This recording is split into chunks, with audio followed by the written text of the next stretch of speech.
Viral होतं. स्वागत करताना एका कार्यकर्त्याला रावसाहेब दानवे अक्षरशः लाथ मारली. अहो सगळ्यांनीच अलीकडं आता काल का परवा मी बारामतीमध्ये होतो, त्या गाडीजवळ आता ड्रायव्हर आहे आणि तो असा बसला होता. हा ते ही बाजूच माझ्याकडे होती, नाही ही बाजू, चल रे चल लवकर चल लवकर चल असं केलं, तेवढंच दाखवतात. आता आपण म्हणतो चल लवकर लवकर चल, याच्यात काय, ड्रायव्हर आमचा आहे आणि मला घाई होती, मला हेलिकॉप्टर पकडायचं होतं म्हणून मी म्हणलं चल चल चल लवकर, तर दादांनी मारलं कशाचं मारलं त्याच्यामुळं मला ते काय माहिती नाही. तुम्ही मी राज्याचा एक उपमुख्यमंत्री आहे, त्यांनी लात मारली त्यांनी मुचकाडीत मारली हे असली उत्तर द्यायला आहे का?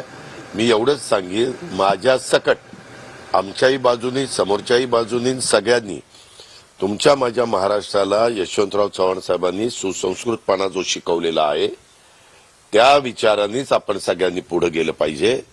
प्रत्येकाने सत्ताधारी पक्षांचा नेत्यांचाही आदर ठेवला पाहिजे, विरोधी पक्षांच्या नेत्यांचाही आदर ठेवला पाहिजे, सगळ्यांना रिस्पेक्ट दिला पाहिजे. असं काही कुणाला जे समाज मान्य करत नाही, जे सुसंस्कृतपणात बसत नाही, अशा प्रकारचं वागणं प्रत्येकाचं असावं. वाचाळविरांनी वाचाळपणा बंद करावा आणि योग्य पद्धतीने आपापले विचार मांडण्याचं काम करावं. दादा एक शेवटचा प्रश्न. शेवटचा राज ठाकरेंनी असं म्हटलंय की सध्याच्या राजकारणाचा चिखलाला उद्धव ठाकरे जबाबदार आहे, कसं पाहतो त्यांच्या वक्तव्याकडे? मी काही तो विचार केलेला नाही.